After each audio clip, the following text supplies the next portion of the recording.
This RLCS player trade finally won G2 their first LAN in over 5 years. What would I do if we lost another Grand Finals? I guess we'll never know. In 2017, G2 Esports with the roster of Kronovi, JKnaps, and Rizzo played the unstoppable Team Gale Force in the Grand Finals of ELeague. Gale Force versus the home crowd favorites G2. Here, G2 showed precise passing, relentless ball pressure, and lethal shooting accuracy.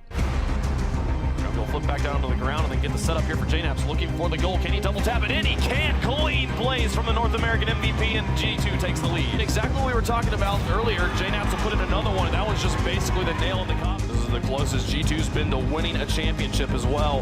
1 game away with home field advantage. JKnaps takes the shot, puts it through, and G2's got the lead. Their performance was enough to dethrone Gale Force and win this G2 roster their first ever LAN. 4, they play it out. Turbo Pulsa picks it up. He's got Violent Bandit to work with, but they have to keep it in the air. It doesn't happen. G2 are the ELeague champions. But for the most part, team changes are inevitable. And over time, this G2 playstyle would not hold up against the competition. This is where new rosters come into play. A roster change can significantly impact a team's dynamic and how they play the game together.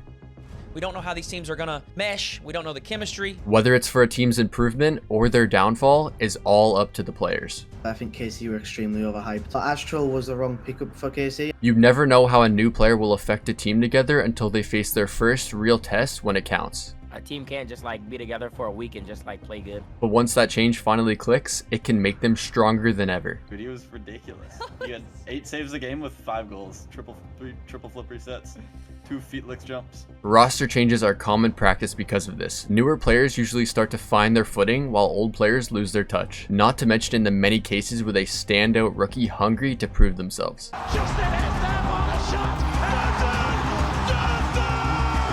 The rookie of the year. Let's retrace back to 2018, 1 year after ELeague. G2 was no longer able to make those strong passing plays they were known for. Add slower rotations and an uncoordinated defense to the mix, and this team became a shell of what they once were. G2, we didn't see many of the 1-2-3 passing plays. This meant in 2019, G2 would make their first replacement for Kronovi. They picked up Chicago, an efficient and high-speed player to take over for RLCS Season 7. Chicago's the way we want to go. Right now, it's looking like the greatest decision they've ever made. Just as planned, Chicago was able to revitalize G2. They had amazing synergy, always kept pressure, and because of Chicago's speed, they could finally pull off those passing plays once again. They would go on to finish the RLCS season 3rd in North America. G2's next test was Worlds. JKnaps and Rizzo trying to lead G2 to a new era for this dynasty. Can they do it with Chicago? That's what everybody's been wondering. With the new addition, G2 was able to finally close out the games they used to struggle on. They won every series in the group stage, including the power team Vitality, beat PSG in the quarters, swept Rogue with their former teammate in the semis, before finally going on to a rematch in the finals against Vitality, where this time G2 would come up short after conceding one of the most memorable 0-second goals at Worlds. Carrying this to get it up into the back wall. Scores! 0 seconds! Unbelievable! Unfortunately though, this would be their best result with this roster. After a long 2 years together for them in the RLCS, Rizzo would announce his retirement in 2021. No, this is not a joke. This is for real. I am retiring from competitive play. While this unfolded, G2 recruited a player to stand in for Rizzo while they looked at their options. A 15-year-old rookie by the name of Dreaz. On the young players trial period, they placed top 4 in almost every RLCS event they played, and G2 would later announce that Dreaz would start for the 2021-22 RLCS season. G2 had a slow start, starting off with a 5th to 8th place finish in Regional 1, but what followed was a 2nd place finish in Regional 2 and an outstanding performance in Regional 3, winning the tournament for G2's first event win in over 500 days. They're your full classic champions! With G2's secured spot at the first RLCS LAN since Season 8, they had high hopes going in as North America's 2nd seed at the Fall Major, but they were unable to meet expectations and dropped out at 9th to 11th place after losing their make-or-break Swiss match against Team Endpoint. While they tried to replicate the winning moments with Dreaz, G2 were cursed with inconsistencies. They were still missing a piece to bring them to the next level. And as the trade window opened up for the winter split, an opportunity came that G2 could not refuse. At first, they kept their options open with players like Daniel and Beast Mode becoming available. Daniel is officially top 15 and has been for a couple weeks now, and is sought after by numerous teams like FaZe, Space Station, Envy. But with talks about underlying issues with another RLCS roster, G2 ultimately took a deal with Team Envy to trade their newest player Dreaz for the RLCS veteran Atomic. You picked Atomic over Daniel. Yeah, Atomic was our first option. Now with Atomic, G2 became a high-powered machine. Adding him to the mix created a power team that is obsessed with passing. This playstyle with a sharpshooter in JKnaps and speedy Chicago playing well delivers G2 limitless potential. Space for JKnaps. He'll turn and pops it straight off the ceiling. Second effort. Into the middle to Chicago! Oh! Chicago threads the needle! And look at the pass coming out from JKnaps perfectly across the box. They truly proved this after winning the second regional of the winter split. Nice! Let's go! Let's go! And this turned into the difference maker when G2 qualified for the winter major in Los Angeles, starting off with the group stage. Rolling. It's tough to stop them, and so I wouldn't be surprised if they come out here, pop 6, 7, 8 on target, and how about they just open it up? It's much more of a risk here. As Atomic goes up, will he find the double? Atomic! Oh, that's with the shot, and it's just off. He gets a bump too! Oh my goodness! Oh my on that ball. Atomic still trying for JKnaps. Have JKnaps it? off the backboard. He has it! Double to the top left! Get the ball. Pass. JKnaps. Shot.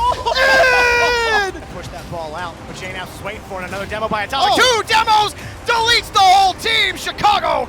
Against G2's offense, but they need to keep this within one, because here comes the flip reset! Atomic continues to deliver! That was one that Seafresh probably should have came out with. Maybe this one will have it. Nice! No! Goal line stop from Atomic! What a save here! He's a magician! He's in the back of the net! He's just faster! He's just better! Finishing off the kickoff, and G2 do it yet again from the ceiling. Chicago, so much boost burn on this extension. The center to JKnaps. The shot from JKnaps! What a dunk that could have been. JKnaps in a position. No center. The fake to Chicago. Scorched Earth protocol. Chicago opens up game 5. They've been working throughout the series to change it up now. When you're on match point, JKnaps, top corner, is able to deliver BDS their first ever international loss. After going undefeated in groups and beating the champions of the last major, G2 had just qualified to the upper bracket with the first crowd in over 2 years. Here they found themselves against Furia, a mechanical South American team that has got the furthest in any Worlds event than anyone in the region. In game 1, Chicago lobbed the ball up to Atomic for an indirect touch to JKnaps to give him an opportunity off the backboard. Third person to put this one on target. Double tap.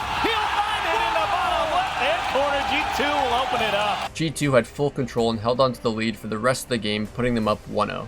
Game 2 started off with a huge kickoff win for Furia, giving them an opportunity in the air. A big win over G2 would help that, as there might be a double tap coming! Guard puts it down! Atomic retaliated with a solid dunk to tie the game back up, and G2 was able to punish an overextension with a demo to give them a lead. But after an equalizer from Furia, they once again showed off their pure mechanics to force a third goal. The pass is over! Guard is there! And Furia take the lead! And with great composure from Furia, they were able to relieve pressure for the remainder of the game, winning 3-2. G2 had lost this matchup before in the fall major, but they were not the same team. The difference showed in both game 3 and 4 where they would pass almost every opportunity they got, where with Dreaz they often played the ball slow and went for solo plays much more. With those passing plays connecting and showing dominance in the midfield, G2 forced a match point in the series. G2 gonna knock it down, and they're on match point. With Furia being on their last legs, they came alive with a 4-0 game, being able to adapt well to G2's pressure by winning challenges in the midfield and dodging demos. Had Furia finally figured out how to counter G2? Early in game 6 it seemed possible. They were looking for teammates to try winning in the midfield again, but this time it was Atomic with a pass to his teammate, where JKnaps would beat Kyle for a crazy read off the backboard. Excited to see if they can handle it. What a read is right. G2 would continue their full pressure, cutting off Furia passes, and they would be the ones to score 4 goals this time, securing the series after a nice consolation goal from Yan. G2, that Atomic move, it's really paid off for them here. Up by 3, they're going to take this series. In the upper finals, they would face SSG with their newly acquired rookie, Daniel. Space Station was start off strong from a well-placed shot from Reddles. Since they're a North American team that has played G2 multiple times, they did know what to expect from them. The only problem is,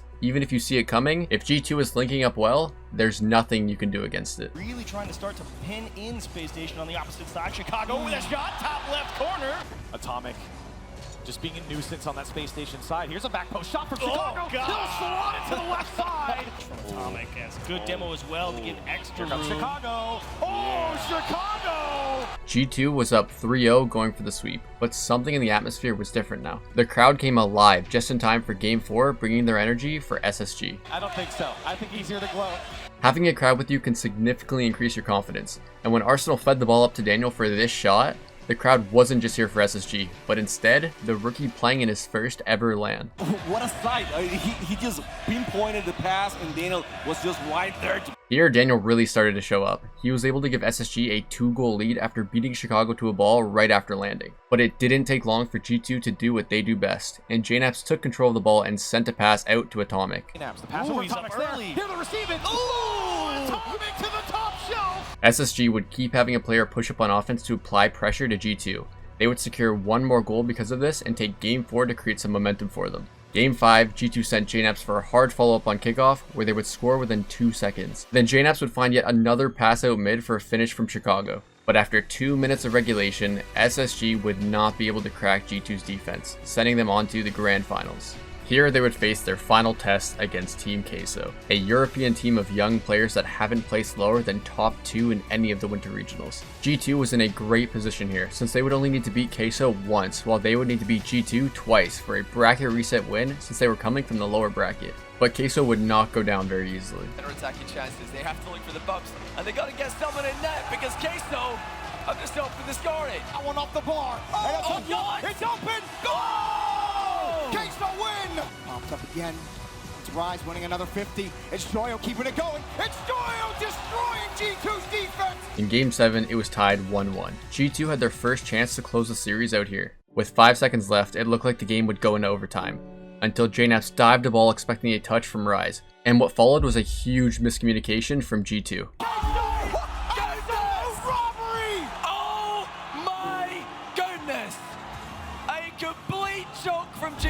With this, Queso had took the lead with 3 seconds left and closed out the game to force a bracket reset for the last best of 7 of the tournament. We go! A bracket reset! We had a real series on our hands. It was neck and neck with Queso taking the first game by 1 goal and G2 taking the second in overtime. With harsh pressure from G2 and Atomic being one of the most unpredictable players on the ball, they found themselves in Game 6. G2 had match point of the whole tournament. A 3-man passing play from G2 would open the game up for them 19 seconds in. Full team play. Chicago infield, Atomic downfield, and a brief flip from JKnaps. With sound rotations and typical pressure from G2 on offense, Atomic buried the shot to put them up 2. G2, they got 2 on the board! But with plenty time left on the clock, Queso retaliated with a passing play of their own. Shortly after, a familiar demo gave G2 a more comfortable lead. This was already a tough one to come back from Queso. Another goal from G2 would make this nearly impossible to recover from. It's been a long journey for G2! Finally! G2 are your winter major champions! And just like that, G2 had won their first LAN in over 5 years back from ELeague. And in what better fashion, Atomic would secure the MVP and their medals would be given to them by none other than their old teammate, Rizzo. While Queso may have lost, be sure to click this video to see how they were able to go from barely making regional playoffs to playing G2 in the grand finals of the Winter Major. Make sure to like and subscribe if you enjoyed. This has been Shadow R. Thank you for watching and I will see you in the next video.